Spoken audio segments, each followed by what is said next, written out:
What up? It's Decory, and welcome back to another reaction. Today we're gonna be reacting to Game Theory FNAF, the Circus of Horrors. Yes, another Game Theory video. Now, y'all didn't expect this, did y'all? Yes, I'm moving my desk. Y'all didn't expect another video. Well, guess what? The last one did pretty good, so... And plus, this one's FNAF related. People like FNAF, right?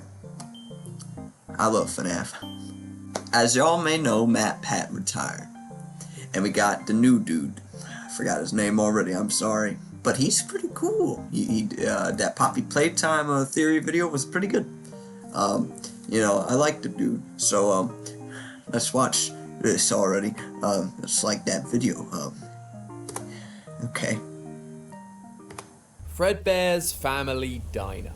This is where it all began. The animatronic empire, the string of deaths, and William's descent into madness. Everything stemmed from this one location. Or at least, that's what we all thought. What am I looking at? Today. Hello Internet! Welcome to Game Theory, where it is finally time. Today, I graduate from FNAF boy to FNAF man, and take on my very first FNAF theory. Although, I say that, I have actually been helping Matt write FNAF theories for the past 3 years. Thanks, Tom. Thanks, Matt. Have a safe flight back. Bye. I didn't get to talk to you about Gregory as a robot. It's alright. I mean, to be fair, that was both of our sin, but you know. I threw something out, my first FNAF theory, I threw something out Yeah, there. Gregory as a robot, first FNAF theory, and look how well received it's been. Look how good that's gone for all of us. It's done so well for all of us. Yeah, what could possibly go wrong? But don't worry, theorists. I promise today's theory is way less crazy, hopefully. Because today, I'm going to be tackling one simple, teeny tiny detail that I think is really important to understanding this franchise. Help Wanted 2 was full of collectibles, most of which you get from a prize machine after you beat a minigame. Some are set... So Help Wanted 2. That game... was pretty good. I liked it. I never really looked into it as much, so maybe a good old Pat 2.0. He just said his name and I already forgot, but he'll explain it pretty good. Stop. Okay. Come on. Was full of collectibles, most of which you get from a prize machine after you beat a minigame. Some are set prizes that relate to the level you just completed, like a sun figure for beating the first daycare mission, or a meat pretzel for beating the Fazbear Theater. However, after you beat the game, there are some extra prizes to collect that are given to you at random when you replay a stage. Usually this is just extra plushies, models, or food. But sometimes you get posters, and one of these posters stood out above all the rest. It ends up on the back wall right next to the Faz Wrench entrance for the Princess Quest minigame. It's a poster promoting Fall Fest 1970. Now, to the FNAF community, Fall Fest is nothing new. We first saw this name pop up almost 5 years ago in the Curse of Dreadbear DLC for the original Help Wanted. A Halloween-inspired event full of attractions, rides, and of course, spooky versions of all our favorite characters to fit in with the Halloween theme. But there is one crucial difference between this Fall Fest and the one we see on the poster from Help Wanted 2, the date. The banners around the Curse of Dreadbear hub world show that this event was taking place in 1983, but this new poster is from over a decade before. This whole Fall Fest thing has clearly been running for a very long time. In fact, it's been running since before the earliest confirmed parts of the FNAF timeline. In the Silver Eyes, when Charlie is looking... That's interesting. Do y'all think Help Wanted 2 will get like a Halloween update too? I hope it does. And I'm gonna let you know. My name is FREDBEARS. And welcome to FREDBEARS Family Diner. I gotta tell you something. I bit someone, bitch. Looking for news articles on FREDBEARS Family Diner, she starts the search at 1979, seeming to imply that this was when the diner was founded. But that is 9 whole years after this poster was published. And that's not all. Look at the design of this poster. While it's advertising Fall Fest, it's not inherently spooky like the event we see for the Curse of Dreadbear. It looks like fire, but it's not. But it's mostly designed to look like an old two-tone circus poster, complete with a giant circus tent right in the middle. And this isn't the first time Steel Wool has offered us hints that circuses might be important to this franchise. There's the mini games in Help Wanted 2, like the Carousel and Phaser Blast. There's the circus costumes that are down in the basement of Ruin. There's even circus-themed Funko merch. Clearly, Steel Wool is beating us over the head with this circus thing for a reason. But why? Well, back in 2022, in the build-up to Security Breach's Xbox port, Steel Wool did an interview with Game Jolt to talk about how they made Security Breach, give some updates on Ruin's development, and drop some little hints towards what might be coming down the pipeline for them and the FNAF franchise. Okay, I got an idea, guys. Next Steel Wool FNAF game. Get me to voice someone. Petition. Now, bitch. Franchise. And when asked what kind of game they'd like to make in the future, they said this. One thing that I've always would love to do is get back to kind of like the origin of like Fazbear Entertainment, kind of see how things were made. Same here. I'd like to head further back into the 70s. They want to create a game about the origins of Freddy's set in the 70s. Most of us at the time assumed this would just be Fredbear's Family Diner, but with all this circus imagery popping up, it begs the question, what if Fredbear's Family Diner wasn't the origin of Freddy's? What if instead it was this circus, Fall Fest 1970? And once I realized that, things started to fall into place. This poster is the key to clarifying some massive holes in the FNAF timeline. It confirms a number of things we've been predicting for a while, and it shines a little more light on the franchise's latest villain. Come to think of it, maybe this isn't such a small theory after all. Whoops. So, you better grab your popcorn, theorists, because the show is about to begin, and I'm going to reveal to you the true origins of Freddy's. But... sorry for pausing so much, but we're talking about Fredbear's might not be the origin. That's completely, like, changing a lot. Or it's just stuff we didn't know, you know. And yes, if the circus shit and those mascots that we've seen in a Security Breach Ruin, if those are the mascots before Fredbear's, and how it origin and how it's actually started, I think it's gonna be a bit weird. But once again, we'll see how Steel Wool puts that together if they actually make it into a game, and if they bring some Fredbear into it. Yes, I know. I voice acted as Fredbear in one popular tape with my friends, and I want to be Fredbear in official things. Come on. Bring it towards me, motherfucker. Just before we get into that, I need to talk to you about something else that's really important. It's something you may have seen if you watch our own sister location, Style Theory, but we have an exciting theorist event coming up. We are putting on a fashion show. It's called Creators in Fashion, and it is the first of its kind. Not just because a fashion show has never been done on YouTube before, although that is pretty cool, but because we're getting weird with it. How weird? Well, the first runway of the night is going to be FNAF themed. You heard that right. We've had FNAF games, a FNAF movie, a FNAF cookbook, and now FNAF is completing the theorist gauntlet and getting a FNAF runway. Although, if you've ever bought our high quality FNAF merch, FNAF being high fashion may not be that surprising. But what might be surprising is what creators we have planned for the event. It's called Creators in Fashion after all, so we wanted to make sure we were spotlighting creators from all corners of the internet and make this one-of-a-kind event even more special. We've got the likes of ZHC, Seek Discomfort, Cassie Ho, and Critical Role, all getting glammed up to strut their stuff. We've got Simply Nailogical providing nails for the event, and the whole thing is going to be commentated by Rosanna Pansino and Trisha Hirschberger. Talk about star power. But of course, we couldn't do a fashion show by theorists without some weird little theorist antics going on. Besides the FNAF runway, we've also got dogs walking the runway. And no, I'm not just talking about Santi. I mean literal dogs strutting up and down. And I'm not lying to you when I say they look both adorable and fierce. Speaking of fierce, we've also got our amazingly talented host of Style Theory, Amy, taking center stage to co-host this event alongside the man that I know you've all been missing. That's right, MatPat is coming back to host this very, very special event. And to celebrate, we're going to be drenching the man live on stage. Maybe it's water, maybe it's Nickelodeon slime. Who knows? You'll have to watch the stream to find out. So mark your cat. Okay, well, this came out of nowhere. This is not related to the theory, but I got some good fashion. See that? Right there? Come on, invite me. I'm a small YouTuber. I mean, I hit 500 subs lately, and thank you all so much. I forgot to bring that up. Oh, my brain.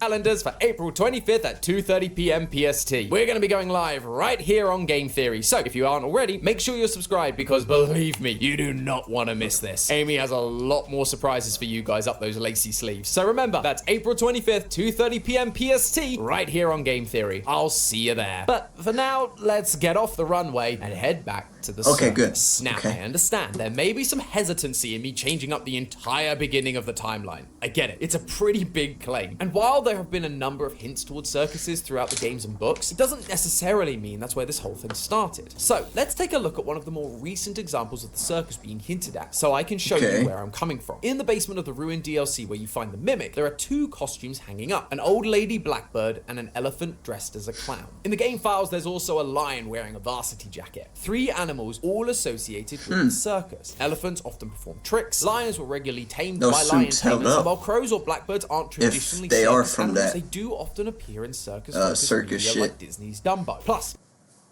I've got a problem that I'm pretty sure you can help me with. Yes, you will be paid for helping me. Actually paid really, really well. Before you skip this video, let me quickly show you a few of the people that have already started helping me. The elephant is literally dressed as a clown. It doesn't get more circusy than that. But the most important part isn't actually their circus theming. It's the fact they aren't animatronic suits. In our initial theory on Ruin, we talked about how these costumes seem to be related to circus babies because I've seen that and I was like, however, when Circus Babies Entertainment and Rentals, or even Circus Babies Pizza World was due to launch, they were all animatronics, and complex ones at that. Why then would they have costumes? They wouldn't, unless these costumes actually came from something circus themed that was before animatronics were part of this franchise. In the Mimic, not the robot, the Tales from the Pizzaplex story named after him, we learn of a character named Edwin who owns a robotics company, getting big off of making a robot vacuum cleaner. However, with the birth of his son, the death of his wife, and then the crippling pressure of running his own business, he decides to sell the company to none other than Fazbear Entertainment. Why does Fazbear agree to purchase? Because they want Edwin for his robotics knowledge. Specifically, they want him to turn their character costumes into full-blown animatronics. We've seen him do exactly this with Chica in the first few pages of the story. Later on, he goes on to explain that this is the 18th character he'd been asked to create, describing the collection as, quote, a circus-like array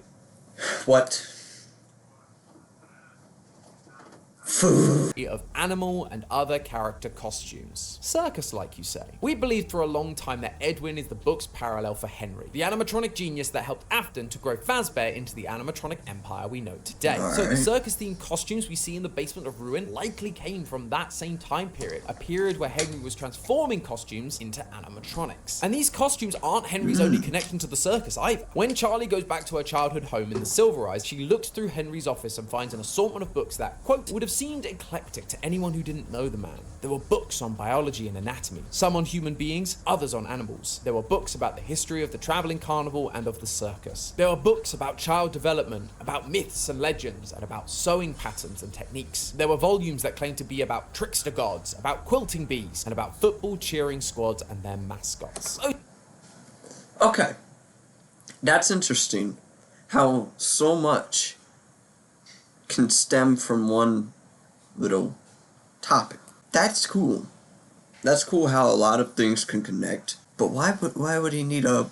Well, I mean, I'm pretty sure I could put it together myself. It's like, of course, he's learning all of this to, like, learn how to create the animatronics, suits and stuff, and looking at human anatomy to, like, build the animatronics, maybe, to mimic... but I don't think he made them. I forgot, man.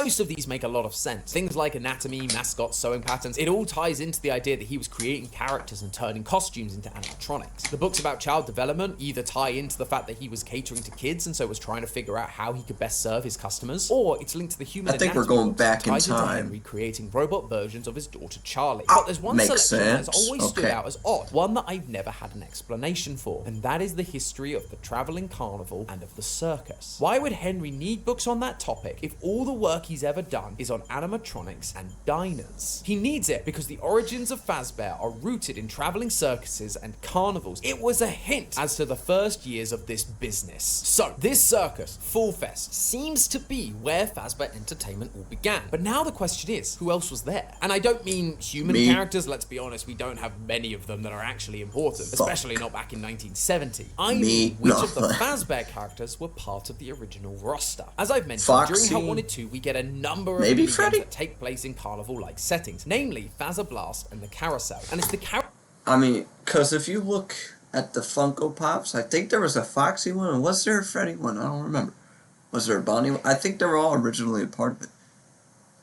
I might be incredibly wrong right now. The fuck? Carousel that I want us to take a look at first. The game itself is pretty straightforward. You know, when you don't have an Ash trying to desperately keep your microphone attached. Oh my god! But despite this, Matt did manage to notice a very interesting detail in the level's design. A random pumpkin. Just sitting there, waiting to be thrown. I think we can all agree that pumpkins are something we specifically associate with Halloween. And the only event we know to take place at Halloween in this franchise is, you guessed it, Fall Fest. We even get a Halloween-themed version of Moon appear during the Nightmare level of the Carousel ride. The Carousel is from Fall Fest, which means it's from the early part of the franchise. But then, take a look at the characters that are used on the Carousel. Freddy, Bonnie, Chica, Foxy, which, you know, is what you'd expect. Except it's not just the original versions from FNAF 1. The one that immediately stands out to me is this white and pink version of Foxy. Funtime Foxy? Well, kinda. Because you might also notice it has a hooked hand. Something that Funtime Foxy is clearly lacking in Sister Location. However, there is a version of Funtime Foxy with a hook hand, and that's in FNAF World, a game that came out before Sister Location and doesn't have any other Funtime animatronics present, implying that Funtime Foxy didn't originally belong with that group of animatronics, instead belonging to an earlier set, and this carousel tells us exactly which group that is. The other characters on this ride, besides Funtime Foxy and the original 4, all have rosy red cheeks, which aligns with the toy animatronics from FNAF 2. Yes. Toy Freddy, Toy Bonnie, Toy Chica, and Funtime Foxy, the toy version of Foxy. The toy animatronics being here feels wrong, doesn't it? The toys don't become a thing until 1987 with their special recognition software and new, more complex endoskeletons. They replace... Hi, you see him?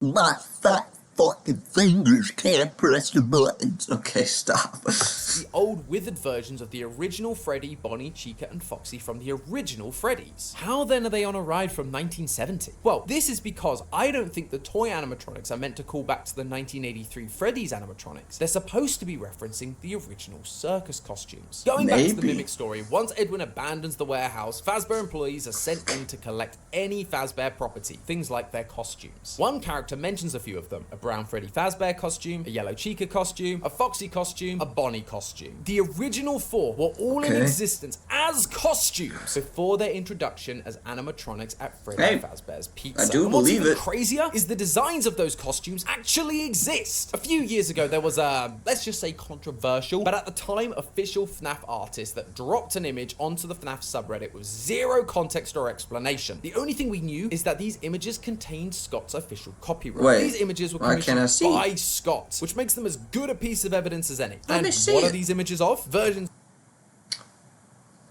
We all like to shop around for the biggest value at the best price. Wouldn't it be nice if you could do the same for your degree? With the cost comparison calculator from Columbia Southern University. I tried to pause it. Chica in a similar style to the mascot. But okay. I never knew about this. If I gotta be honest with you, I never knew about these. But they look worse and terrifying. How are kids not scared of this? And look at that belly. Why is half a line down? It just open up. Hand grab you. Best believe. Why you got a little heart on your hand? Toy Chica. Best know I'm about to punch the fuck out all three of these motherfuckers. Costumes you'd find at a theme park like Disneyland, all with large proportions and big round heads in order to have a human fit inside them. These appear to be the original costumes for the characters. And where were these costumes used? I suspect they were worn at the circus. Why? Notice the bright red cheeks. Exaggerated features like big red noses or cheeks have been used by clowns and circus performers for centuries. Joseph Grimaldi is recognized as being the ancestor for modern clowns, and in 1802 he created the design for his most iconic iconic character, Joey the Clown. And one of this character's iconic features was painted red cheeks. Similarly, Albert Fratellini is known to have helped redefine a type of clown in the mid-1900s known as the August clown, complete with the bright red nose we know today. Why did both these performers feel it necessary to have bright red features for the evolution of the clown? Because when the word clown was first recorded in 1560, it meant rustic, boor, or peasant. This often boiled down to one simple stereotype: the town drunk, who you would often see after you'd had a bit too much to drink with a bright red nose and red cheeks. This happens when your body isn't able to digest alcohol properly, causing a release of histamines that essentially cause your face to have an allergic reaction, namely red cheeks and nose. The idea of referencing this was to make clowns or characters immediately look foolish, silly, or disarming, so people would be quicker to laugh at them rather than be scared of them, which is pretty ironic when you think about it. That is why I believe these costumes are circus costumes. Not because they're trying to make characters look like drunks, that wouldn't be very child friendly. It was to invoke those same reactions of silly, goofy fun. And the kicker is you can see this trait carried over into the most definitively circus costume we've got available. Elephant costume down in the ruined basement. Usually you don't get a chance to see them up close, but freeze the frame just right, or, you know, search the game files, and you'll find that although a little faded, it too has rosy red cheeks. So red cheek characters, like the ones we see in these designs, would have been right at home at a circus, which also opens up the door to other red cheek characters from this franchise to potentially be part of the original roster. Maybe characters that weren't originally animal costumes, but more likely humans wearing the same kind of face paint. Case in point, Balloon Boy. Hello. Balloon Boy has never really fit in anywhere. Yeah. Best believe Balloon Boy be kicked down the goddamn hall if he stole my batteries like that. But anyways, yeah, I like the idea of our old style mascots, animatronics. You know, I like those designs a lot. And it's pretty cool to see the toy animatronics in that style. But they connect in a lot here. They connect in, once again, game theorists. Big brain. Where we turned on FNAF 2 and he was just there. And we've hated him ever since. I said, read this. But in Security Breach, he got his own arcade cabinet, Balloon World. And if you played that game, you'd see a circus tent in the background. Balloon Boy's only standalone adventure places him at the circus. But while he never fit in with FNAF 2's characters, he did have a striking resemblance to a handful of characters in Sister Location and Circus Babies. Other wooden puppets like the Magician and Fortune Teller, all jobs that would be found at a circus. Selling balloons was an important part of any circus, so Balloon Boy with his little sign offering them to children would be right at home with the rest of them. And to top it all off, when Funko decided to release their new circus line of FNAF products, it contained not just clown Okay, yeah, this is what I was talking about. Little Foxy right here. What is that, Freddy? Freddy? I mean, yeah. I don't think that's Foxy. Yeah, no, that's not Foxy. I don't know what that is. Because it doesn't have the same face look. So who is this character? Is it a fox? Is it still a fox, or is it... Could it be something else? And there's Bonnie and there's Chica. Yeah, I think they were originally there. They could. I mean, let's find out. I mean, versions of all the characters, but versions of all of them wearing Balloon Boy's iconic outfit. We were being shown that Balloon characters, and specifically that outfit, are inherently tied to the circus. Balloon Boy has to be a part of this. Fall Fest is where he finally makes sense. Another example would be Circus Baby. She's been showing up a lot in recent games, just like the circus imagery, so it feels like Steel Wool are purposely trying to connect the two. She's also got the red cheeks we've talked about, as well as that white face paint that we see on most traditional clowns. She'd fit right in at a circus. Plus, you know, she's literally got circus in her name. Maybe this character, whose placement in the timeline has perplexed us for so long, belongs way earlier in the franchise's history than any of us expected. But above those two, in the books, there is one other costume that gets called out. The core four, but always one more, a jester costume. Now, I'm sure Matt is once again freaking out because jesters aren't clowns and they aren't part of a circus, and dude, I get it, but Just trust me on this. In that quote from the Mimic story about the rack of costumes, after listing off the main 4 characters we know and love, they finish off by adding, and bright pink, yellow, green court jester costumes, similar to the colors we see Sun wearing in Security Breach. Yeah, I know, they're a little off, but they're pretty close. And just look at the rest of his costume. Curly pointed toes with bells, puffy trousers, or pants I suppose, and the tutu-like frills on his waist and ankles. He is 100% meant to be a court jester. He even jumps out of a freaking castle when we first meet him in Security Breach. And as Matt was very keen to point out, jesters originated as performers for royalty in their castles during the Middle Ages. Finally, there's the epilogues, where the jester character once again returns. But this time, we get a description of its mask. Quote, Lucia stepped up to the costume, but he's a lion instead. No, toothy grin and its wide eyes. One of Sun's most distinct features is his obnoxious toothy grin. It's so iconic that he had to have teeth underneath his teeth just in case. And those large vacant eyes definitely give off that leering vibe that Lucia was describing. So even though Sun doesn't have the red cheeks like we talked about, he still appears to be very obviously connected to the original crew, Freddy, Chica, Foxy, and Bonnie, as well as the Circus. He is the last... Yeah, makes sense. Kind of. I'm not sure. I'm trying to wrap my forehead around this. But yeah, that's pretty interesting so far. Because I don't really read the books. And yes, I know. Oh, you don't read the books? You're a fake fan, bitch. I don't like reading. But I like to watch videos that explain things to me. Last one mentioned when they're all being listed off, as if the costumes were grouped together, like they came from the same collection of characters. Characters that came from Fazbear's circus days. Sun and Moon actually make a lot of sense as characters in a traveling circus. In the Tale story Bobby Dots, we get a bit of much needed backstory on this character who just showed up in Security Breach, not matching any of the 80s-tastic designs of the Pizzaplex. It turns out they weren't always a daycare attendant, but instead a performer. They put on shows where Sun would be the hero, and when the lights went out, Moon would appear as the story's villain. That ties the comedy and tragedy masks that we found in Ruin, masks that display Sun and Moon's face. So it would have also been an ideal performance to keep kids entertained at a circus venue. And later on, when the daycare was introduced, that same Bobby Dot story describes the daycare's design as a carnival-like space, hammering home the connection to the character's origins. And then the icing on the cake, during Help Wanted 2, he is the one we face when we're trying to fix the carousel from those old Fall Fest days. He's been there since the start. And when Night City is the city of dreams, but dreams can be broken.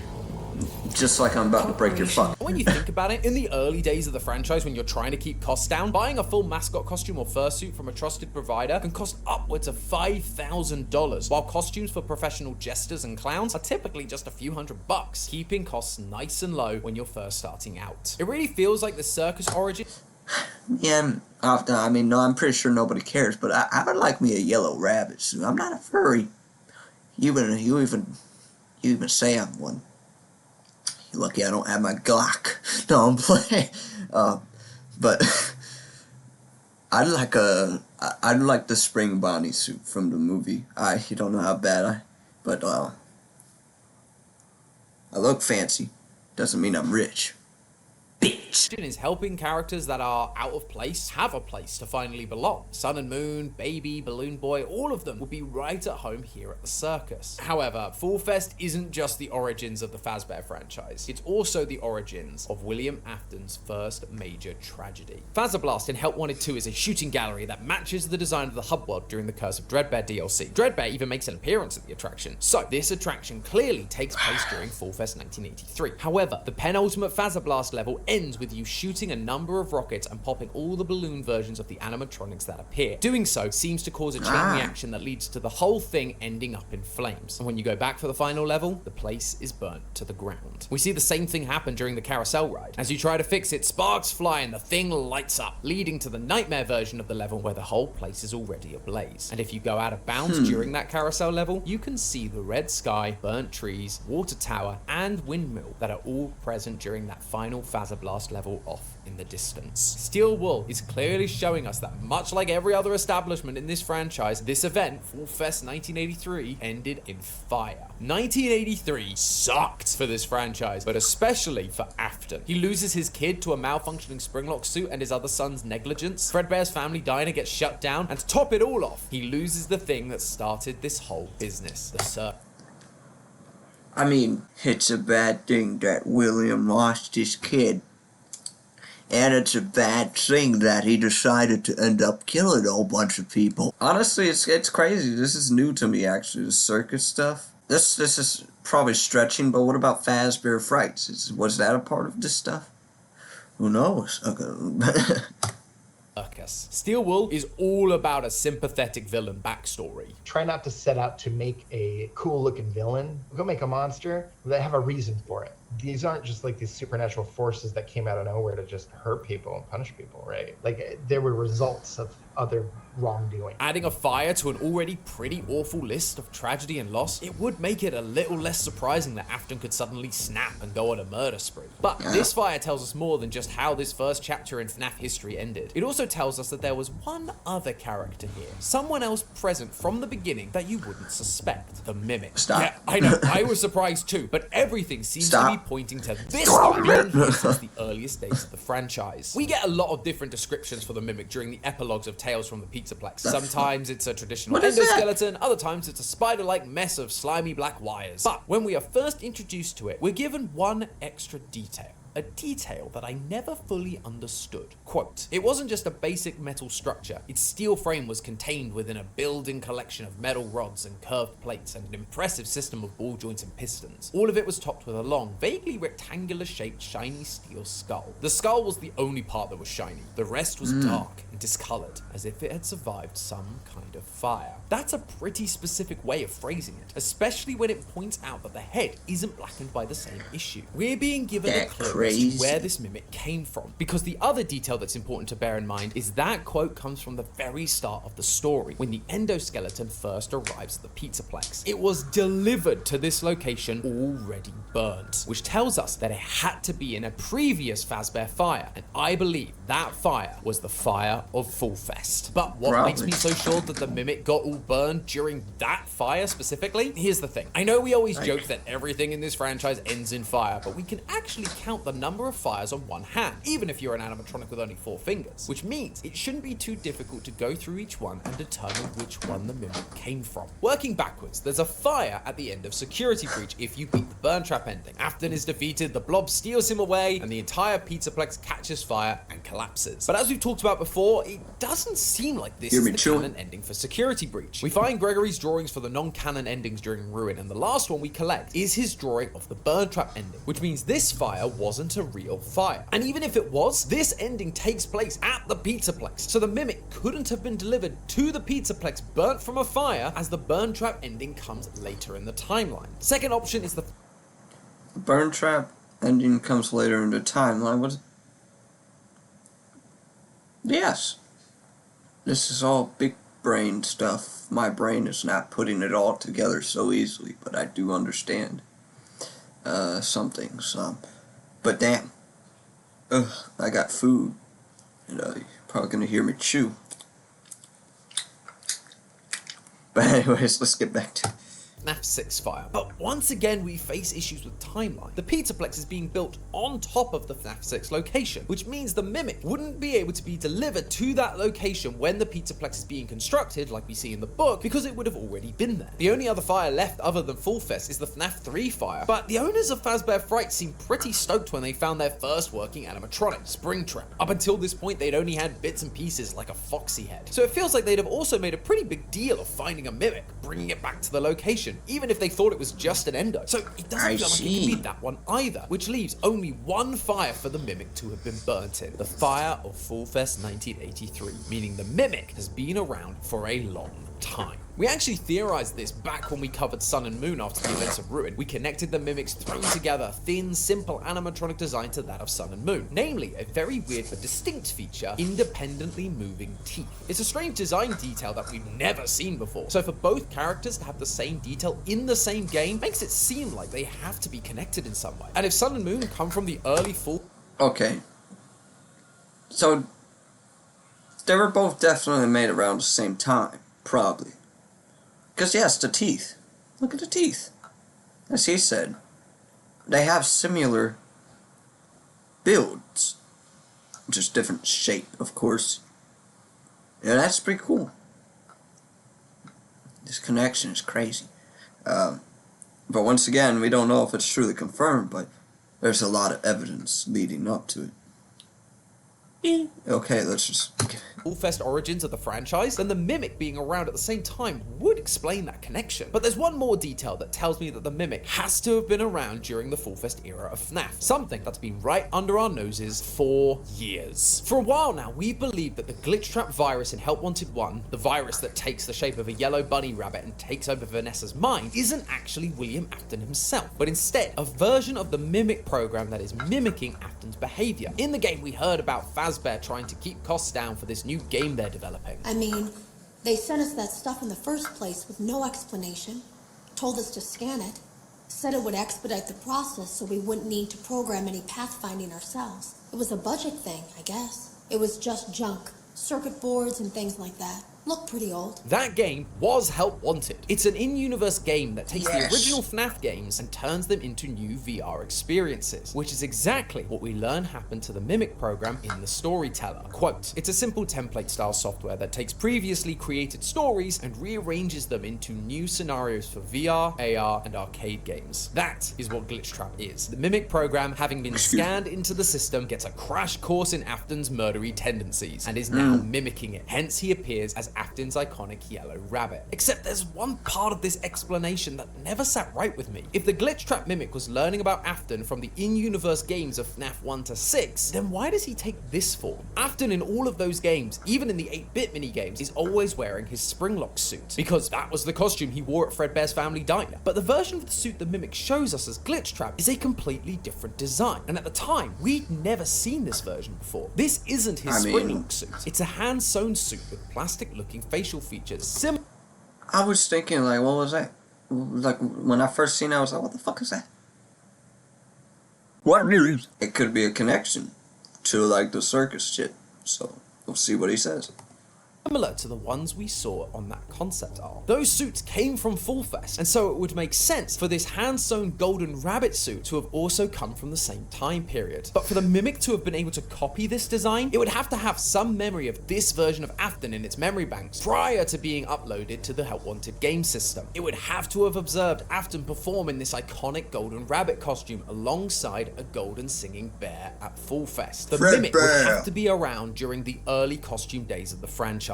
Tape Girl did say the circuit boards looked pretty old after all. It was just junk, circuit boards and things like that. Looked pretty old. Maybe the Mimic was originally meant to mimic Afton specifically. I'm not entirely sure of this, to be honest, but it does feel like this is where the clues might be headed. Both Fullfest and the diner were open until 1983 after all, so they coexisted for at least 4 years, with the diner opening in 1979. And we know that Afton was performing as Spring Bonnie at the diner, so it's possible that the Mimic was part of Afton's plan to expand the business. He could literally be in 2 places at once. Eventually, the Mimic would be locked underground, with some circuit boards containing its programming set aside just in case. And when the Mimic software was finally used again to help speed up the process of a new VR game, it was shown all of those old FNAF games. And while it watched and learned, it recognized someone, William Afton, the golden rabbit from the circus. And so it decided to take on the form it remembered from all those years ago, creating the monster we have spent the last 3 games and 2 DLCs trying to stop. But hey, that's just a theory. A game theory! Thanks for watching. Okay. Well, that was pretty interesting. No, that was very interesting. They connect the shit so well that we get theories like this. Of course, that's the point of game theory, obviously. But that's crazy to think that it goes before FREDBEARS, the origin of what could be the circus, if it's connected. Which it more likely is, and I honestly can't wait to see a game about that. That would be crazy. But what would be so? If they made a game on it, what would you be trying to survive from? Because that's the point of a FNAF game. You're supposed to survive from something. I don't know. Probably the Mimic, of course. but that was before William started. I might be wrong though. I think so. I don't know, but yeah, that was good. All right, I hope you enjoyed this video. Triple slap that like button and subscribe. Thank you all again so much for 500 subscribers. What's our next goal? 600, of course. Our main goal, 1 million, 1,000. We gotta make it easy, unless I get lucky and get a whole bunch of viewers. I like some of my videos, and I get to at least like 100K in a quick span. Stop. Thank you so much for watching. I hope y'all enjoyed. I'll definitely be reacting to more theories, FNAF related, Poppy Playtime related, maybe other things. You know, I'm asleep. I'm gonna eat my food too, bitch. Okay, goodbye.